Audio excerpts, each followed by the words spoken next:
Hello everybody, welcome to my channel. Thank you so much for watching my video. माफ़ करिएगा, ये video थोड़ा late हो गया, but I tried my level best कि आपको सारे टॉपिक्स अच्छे से क्लियर हो जाए और मेरे साथ ही याद हो जाए। अपार्ट फ्रॉम दिस, बहुत से बच्चों को पीडीएफ की दिक्कत आ रही है, तो लास्ट में मैं सारे नोट्स एक और बार फिर से दिखा दूँगी ताकि आप अच्छे से नोट कर सके।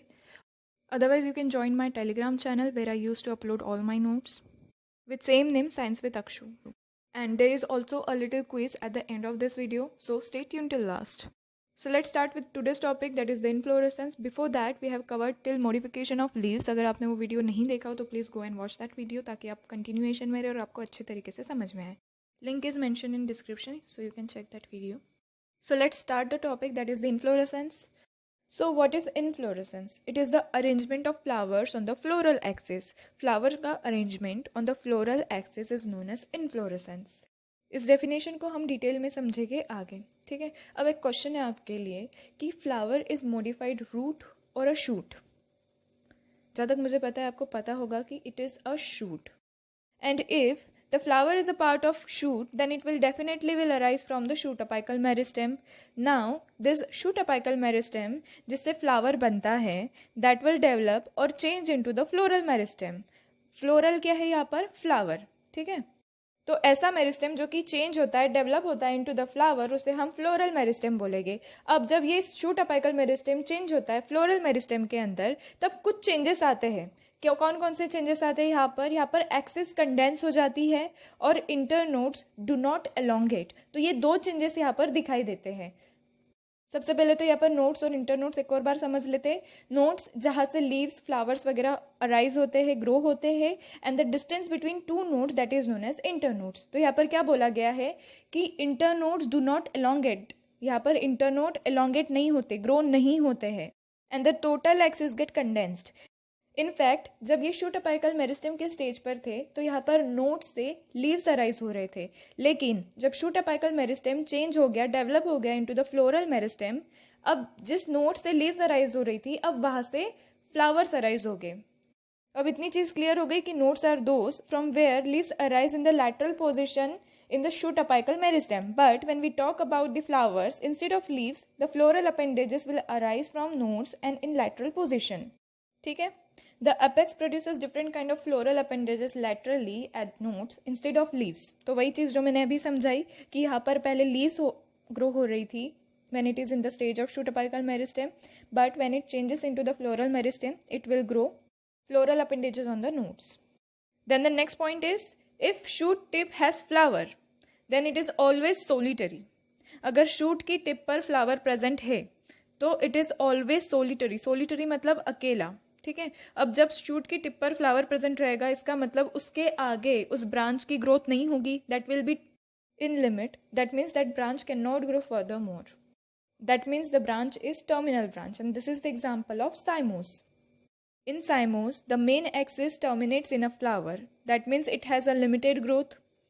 As you can see in the diagram, the flower is present on the shoot tip. It means it cannot grow furthermore after this, and it has a limited growth. Second point, that it has a basipetal order. Basipetal order मतलब the youngest will be at base. मतलब जो young flowers grow होंगे, that will be at base. As you can see, the shoot tip has the matured flower while the young flowers are present on the base. And their examples are jasmine and bougainvillea. And the another one is racemose. In this, main axis continues to grow. It means it has no limit. It can grow unlimited as much as possible.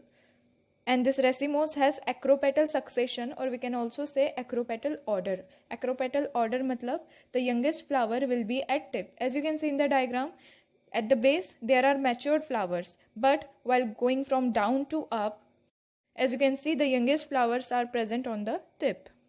And their examples are radish and mustard. तो अब आप ये acropetal और basipetal order कैसे याद रखोगे? Compare करेंगे नाम को रेसिमोस और साइमोस के. तो रेसिमोस का नाम बड़ा है compare to cymose. It means it will show unlimited growth. Second point, racemose की स्पेलिंग में RA स्टार्टिंग में आता है. R means racemose and A means acropetal order. Acropetal मतलब कि यहाँ पर यंगेस्ट फ्लावर ग्रो होते हैं टिप के ऊपर, ठीक है. एंड साइमोस छोटा है, it means it will show limited growth. और ये बेसिपिटल कैसे याद रखोगे? तो B for basipetal and B for base. Examples की ट्रिक भी इसी में इंक्लूड हो जा रही है. RA is for radish and M is for mustard, that means Ram. और दूसरा है B for bougainvillea and J for jasmine, मतलब कि राम भज. Ram is for racemose and भज is for cymose. एक और बार फिर से क्विक रिविजन कर लेते. सो इन्फ्लोरेसेंस क्या? It is the arrangement of flower on the floral axis. Flower is what? Modified shoot, where it arises from shoot apical meristem, and when shoot apical meristem changes into the floral meristem, then some changes will be there, that is apex get condensed and internodes do not elongate. And when shoot apical meristem changes into the floral meristem, at that time, instead of leaves at the nodes, floral appendages laterally will arise. Then next is shoot tip पर अगर flower present है, then it will show terminal branch, it will always be solitary. Then there are two types, racemose and cymose. Racemose के अंदर main axis continues to grow, it has unlimited growth. And second point is it shows acropetal succession और acropetal order in which youngest flower grow at the tip. Their trick is RA. R is for racemose, A is for acropetal. Again RA is for radish and M is for mustard, that is ram. And the next is thymos, whose main axis terminates in a flower. It means it has limited growth, and they also shows basipetal order. Basipetal order in means youngest flower will grow at base. और इसका trick है B for basipetal, B for base, and again for example B is for bougainvillea and J is for jasmine, that is Ram भज. ये इसका पूरा trick है. I hope आपको यहाँ तक सब कुछ क्लियर है और मेरे साथ याद हो गया होगा. Now the next topic is flower. So flower is a reproductive unit which means they show sexual reproduction. Now this flower has different kinds of whorls which are basically constituting the whole flower. मतलब एक flower को बनाने में काफ़ी सारी चीज़ों की arrangement की ज़रूरत है. So there are 4 different kinds of whorls in which 2 of them are accessory organs and 2 of them are reproductive organs. Yani arrangement of 4 different kinds of whorls on a stalk or a pedicel are called as thalamus or receptacle. As you can see in the diagram, this is stalk or we can say pedicel and this is thalamus or we can say receptacle. अब इस thalamus के ऊपर 4 different kinds of whorls का arrangement होगा जो कि 2 parts में divided है, accessory organs and reproductive organ. And the accessory organs are calyx and corolla, where calyx means sepals, that is the green leaf-like structure which used to protect the flowers in a young stage. While corolla, which is also known as petal, it is also a colorful organ which used to attract the insects for pollination. ठीक है? And the second is that they have 2 reproductive organs, in which one is androecium, that is the male reproductive organ, and the another one is gynoecium, which is the female reproductive organ. In case of lily, the calyx and corolla are exactly same. That is, when you are unable to differentiate between the calyx and corolla, when both of them look similar, that condition is known as perianth. मतलब ऐसी condition जब calyx और Corolla एकदम same दिखाई दे रहे हो, एकदम similar हो, जहाँ पर हम उसको डिफ्रेंशिएट नहीं कर पा रहे हो कि ये कैलिक्स है या कोरोला है, वैसी कंडीशन को हम बोलते हैं perianth. The calyx and corolla are not distinct. Now this is a diagram of thalamus and stalk where basically accessory and reproductive organs takes place over the thalamus.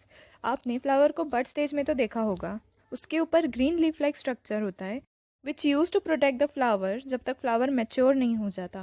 Once the flower gets mature, the green leaf like structure which is known as the sepals goes downwards, and above the sepals the petals are present, that is the corolla, which helps to attract the animals or insects for pollination in unisexual plants.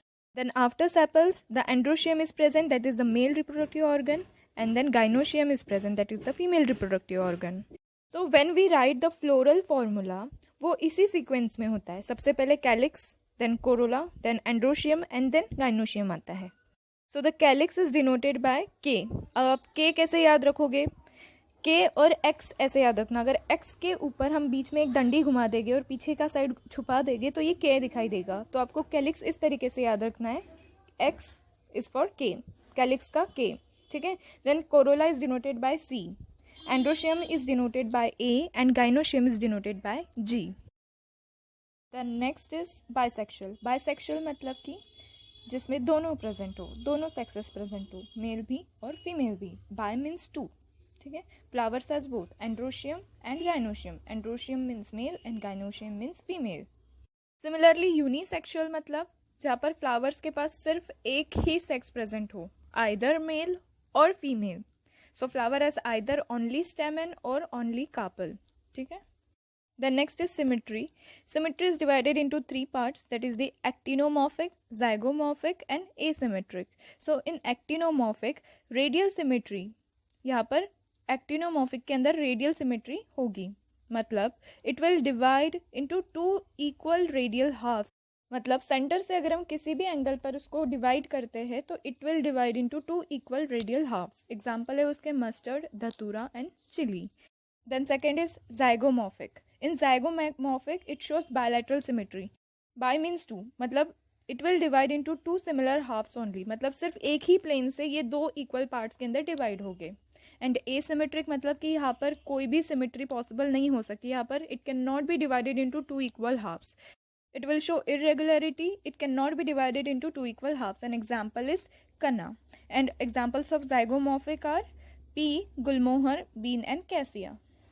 अब समझते हैं ट्राइमेरस, tetramerous और pentamerous क्या होता है. When floral appendages are in multiple of 3, then it will be trimerous. मतलब कि इसके पास 3 सेपल्स रहेंगे, 3 पेटल्स रहेंगे, 3 एंड्रोशियम रहेंगे और it may be have 3 gynoecium also, but normally gynoecium एक ही होता है. Similarly, when floral appendages are in multiple of 4, that is known as tetramerous. मतलब कि यहाँ पर 4 सेपल्स रहेंगे, 4 पेटल्स रहेंगे, 4 एंड्रोशियम रहेंगे और इट में have 4 gynoecium also. Floral formula के फॉर्म में अगर देखें तो K4, C4, A4 और G में भी 4 और 1. अब आप बोलोगे कि दीदी आपने यहाँ पर तो 4+4 लिखा है, that is C4+4 which is corolla. Because यहाँ पर we are using the term multiple, मतलब 4 का मल्टीपल, तो 4+4 करेंगे तो 8 होगा विच is also a multiple of 4. तो यहाँ पर मल्टीपल के अगर फॉर्म में भी प्रेजेंट रहा तो भी हम उसको टेट्रामेरस ही बोलेंगे. 4 का मल्टीपल है, it means it is tetramerous. So it may have the formula like 4, 8, 4, 4, तो it is a tetramerous. Similarly, when floral appendages are in the multiple of 5, then it is known as pentamerous. इसके अंदर भी 5 sepals present रहेंगे, 5 petals present रहेंगे, 5 androecium present रहेंगे और it में have 5 gynoecium also. तो इसका फॉर्मूला हम कैसे लिख सकते हैं? K5, C5, A5, G1 और मे बी 5.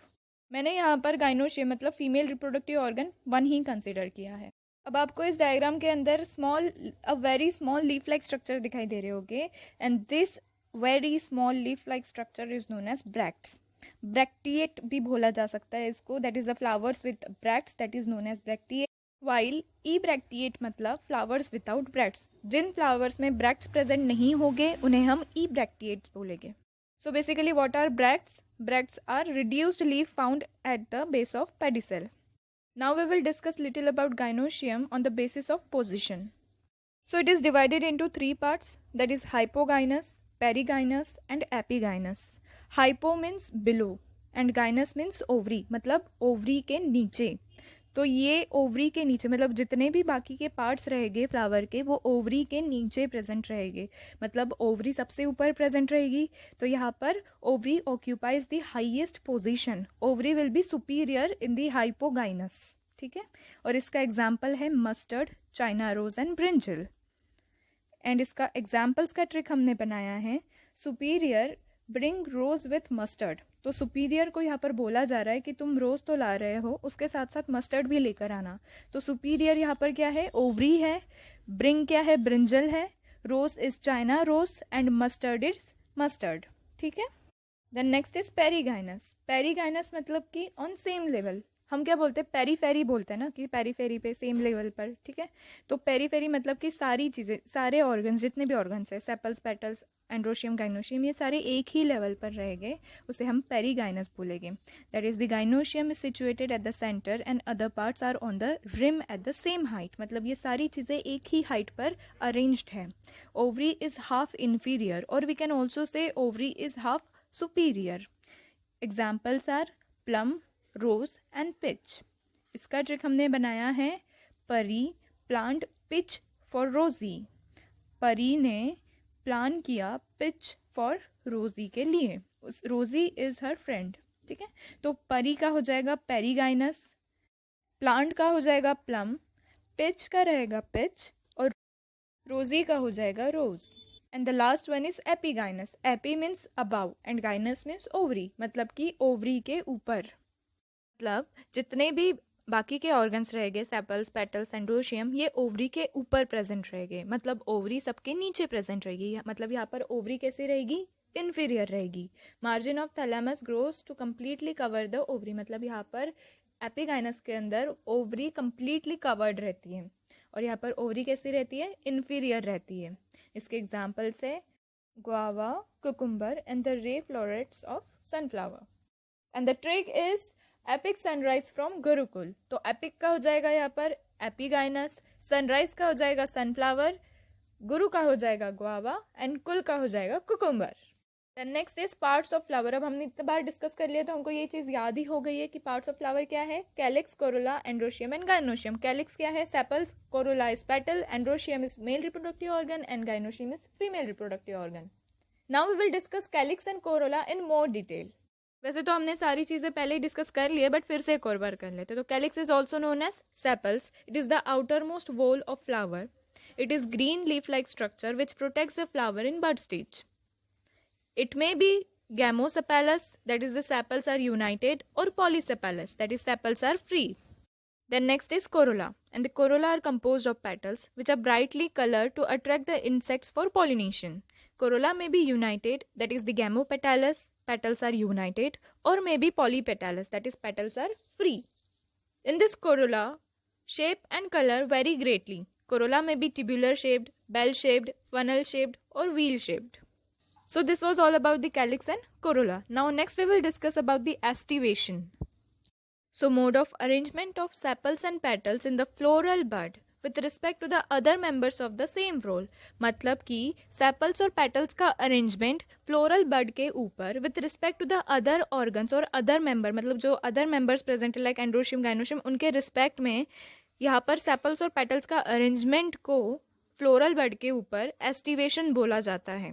ठीक है, this aestivation is divided into 4 parts, that is valvate, twisted, imbricate and vexillary, which is also known as papilionaceous. Let's discuss one by one. So in valvate they just touch one another at margin, ये बस एक दूसरे को touch कर रहे हैं, they do not overlap each other.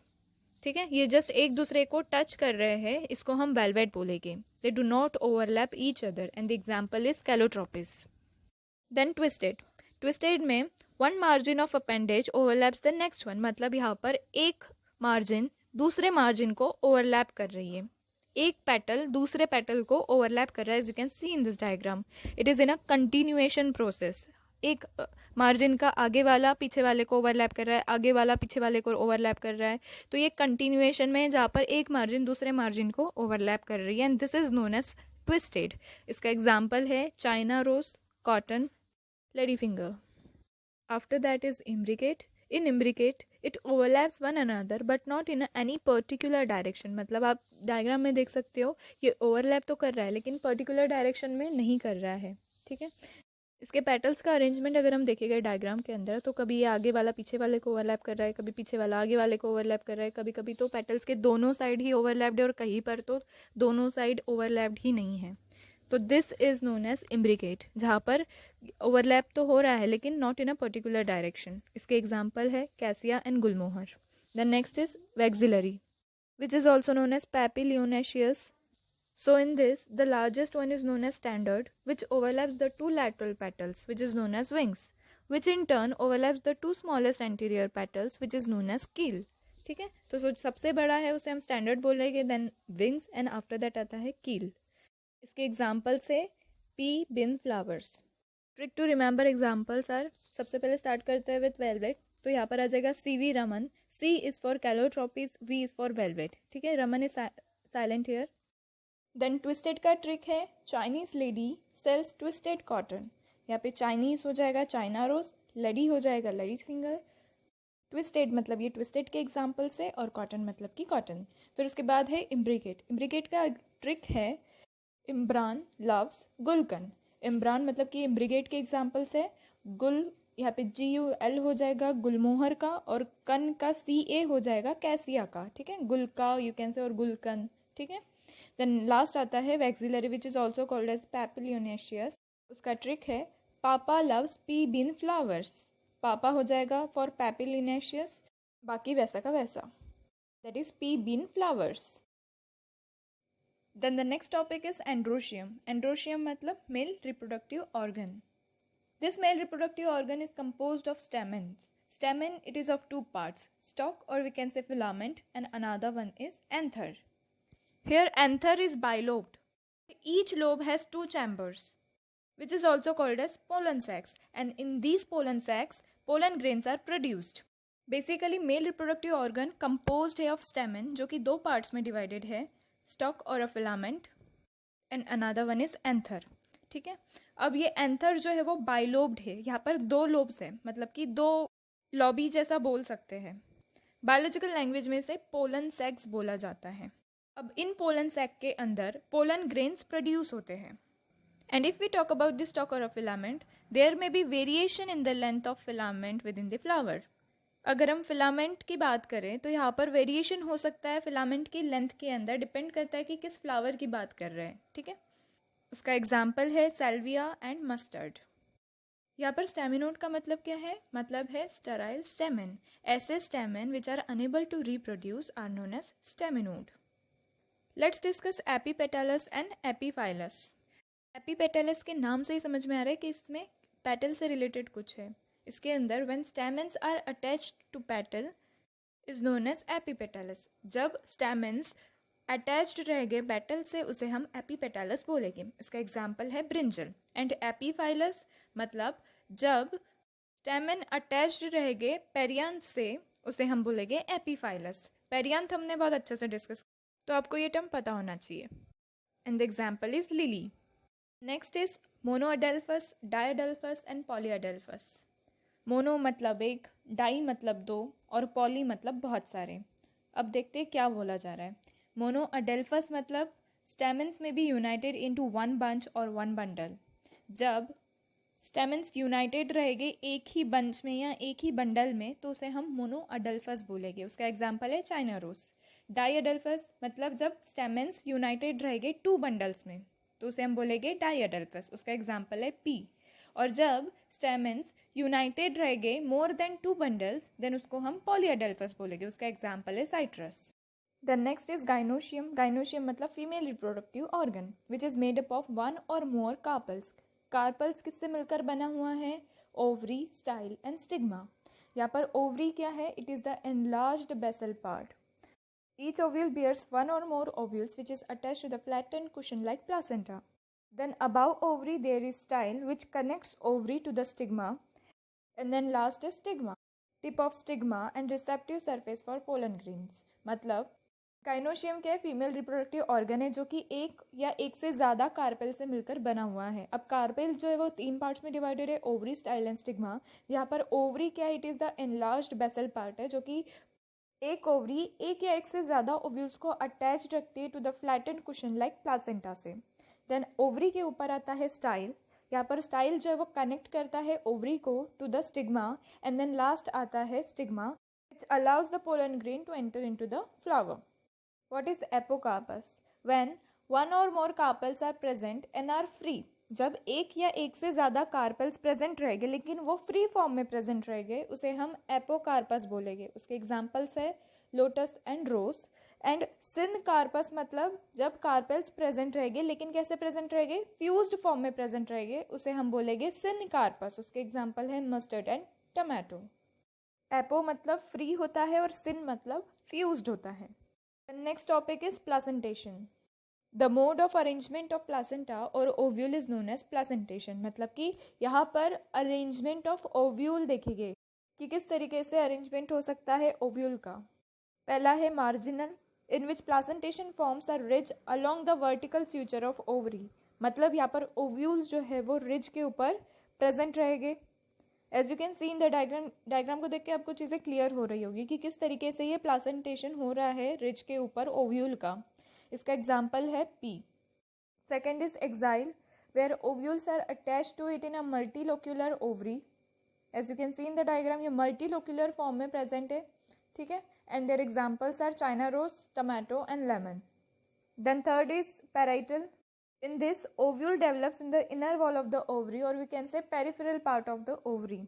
One chambered ovary. Parietal ovary is what? It is one chambered ovary. और it may become 2 chambered due to the formation of false septum. तो ये 1 चैम्बर्ड ओवरी है, लेकिन यहाँ पर 2 chambered ये हो सकती है due to the formation of false septum, and their examples are mustard and Argemone. Then fourth is free central, that is ovule borne on the central axis. उसके नाम से ही समझ में आ रहा है कि यहाँ पे ओव्यूल्स का बॉर्न हो गए, सेंट्रल एक्सिस पर बॉर्न हो गए। यहाँ पर सेप्टा एब्सेंट है, septa is absent in free central, and their examples are Dianthus and Primrose. And the last one is basal, where placenta develops at the base of the ovary. उसके नाम से ही समझ में आ रही है कि यहाँ पे प्लासेंटा कहाँ पर डेवलप होगी, उसके बेस ऑफ द ओवरी पर डेवलप होगी, where single ovule is attached to it, जहाँ पर सिर्फ single ovule is attached to the ovary. And their examples are sunflower and marigold. The next is fruit. So fruit is the characteristic feature of flowering plants. मतलब अगर कोई plant flowering plant है, मतलब definitely वहाँ पर fruit भी grow होगा। और we can say fruit is a mature और a ripened ovary which develops after the fertilization. यानी हम फ्रूट को मैच्योर या फिर राइपन्ड ओवरी भी बोल सकते हैं, जो कि तभी डेवलप होती है जब उसका फर्टिलाइजेशन हो जाता है। It develops after the fertilization. ये टर्म अच्छे से याद रखना, दैट इज पार्थेनोकार्पिक फ्रूट। बहुत बार ये पूछा जाता है। जब कोई फ्रूट फॉर्म हो गया हो, डेवलप हो गया हो without the fertilization of ovary, उसे हम पार्थेनोकार्पिक फ्रूट बोलते हैं। If a fruit is formed without fertilization of ovary then it is known as parthenocarpic fruit. ठीक है। फ्रूट जो है 2 चीज़ों से मिलकर बना हुआ है। फ्रूट कंसिस्ट ऑफ वॉल और we can say pericarp, and the another one is seed, जहाँ पर पेरिकार्प में बी ड्राई और fleshy and thick. The ball or a pericarp is fleshy and thick, then it is divided into 3 parts, that is the outer epicarp, middle mesocarp and inner endocarp, where pericarp is well differentiated into outer thin epicarp, middle fleshy edible mesocarp and the inner stony hard endocarp। मतलब pericarp जो है ये well differentiated है into ये तीनों चीज़ें, outer thin epicarp, middle fleshy edible mesocarp and the inner stony hard endocarp. ये सब तब रहेगा जब वॉल और पेरिकार्प कैसे रहेगी, फ्लैशी एंड थिक रहेगी, तब ये outer epicarp, middle mesocarp and inner endocarp आएगा। ठीक है। And their example is mango and coconut. Mango and coconut are also known as drupe. ये ड्रुप भी बहुत बार पूछा जाता है एग्जाम में, तो प्लीज़ आप ये टर्म याद रखना कि मैंगो और कोकोनट क्या है, ड्रुप है। वेयर कोकोनट का जो मेसोकार्प है वो कैसा होता है, फाइब्रस होता है। कोकोनट का मेसोकार्प कैसा होता है, फाइब्रस होता है। ठीक है। This coconut is developed from the monocarpellary superior ovaries. तो ये कोकोनट किससे डेवलप हुआ है, मोनोकार्पिलरी सुपीरियर ओवरीज से डेवलप हुआ है, which is 1 seeded. Then the next topic is seed. The ovules after fertilization develops into the seed. यहाँ पर सीड जो है वो 2 पार्ट से मिलकर बना हुआ है, that is seed coat and embryo. And this embryo is made up of radicle and an embryonal axis, 1 cotyledon or 2 cotyledon. The examples of 1 cotyledons are wheat and maize, while of 2 cotyledons are gram and pea. Now next we will discuss about the structure of monocotyledonous and dicotyledonous seed. So as we discussed, जब ovules का fertilisation हो जाता है तो वो seed में convert हो जाते हैं। मतलब we can say that ovules is converted into seed after fertilization. The seed coat has 2 layers. Seed coat के 2 लेयर्स है, outer testa and inner tegmen. Hilum is a scar on the seed coat through which the developing seed were attached to the fruit. तो hilum क्या है, एक scar है, एक निशान बोल सकते हैं, जहाँ से डेवलपिंग सीड अटैच होता है to the fruit. And micropyle, it is a small pore which is present above the hilum. ठीक है। Now inside the seed coat, embryo is present, which is consist of embryonal axis, which is divided into 2 parts. It has radicle and plumule. From radicle, roots will arise, and from plumule, shoot will arise. And it has 2 cotyledons. That these cotyledons are fleshy and full of reserve food material. तो अब तक हमने क्या बोला कि जो एम्ब्रोयो है वो सीड कोट के अंदर प्रेजेंट होता है, जो कि 2 चीज़ों से मिलकर बना है, 2 कंसिस्ट करता है ये। क्या क्या, एम्ब्रोयनल एक्सिस एंड 2 cotyledons। तो एम्ब्रोयनल एक्सिस के अंदर 2 चीज़ें प्रेजेंट है, रेडिकल एंड प्लूम्यूल। रेडिकल से रूट अराइज होगा और प्लूम्यूल से शूट अराइज होगा। और यहाँ पर जो cotyledons प्रेजेंट है डाइकॉट के अंदर, ये कैसे है, फ्लैशी है और full of reserve food material. यहाँ पर मतलब फूड जो है वो रिजर्व होता है, स्टोर होता है और बहुत फ्लैशी है। As you can see in the diagram, these are cotyledons and upside is plumule and down side is radicle. तो प्लीम्यूल से शूट अराइज होगा एंड रेडिकल से रूट अराइज होगा. In some seeds like castor, ये term please याद रखना, बहुत बार पूछा जाता है. ठीक है, कैस्टर के अंदर क्या होता है, endosperm is formed as a result of double fertilization. तो यहाँ पर कैस्टर के अंदर एंडोस्पर्म प्रेजेंट होता है, फॉर्म हो जाता है ड्यू टू डबल फर्टिलाइजेशन. और ये एंडोस्पर्म क्या है, it is a food storing tissue. Endosperm castor के अंदर क्या है, फूड स्टोरिंग टिश्यू है. ठीक है. And in bean gram pea endosperm is absent in mature seed. तो यहाँ पर बीन ग्राम पी के अंदर एंडोस्पर्म एब्सेंट होता है मैच्योर सीड्स के अंदर, and this is called as endospermous. ये टर्म भी याद रखना, endospermous, when endosperm is absent and their examples are bean gram P.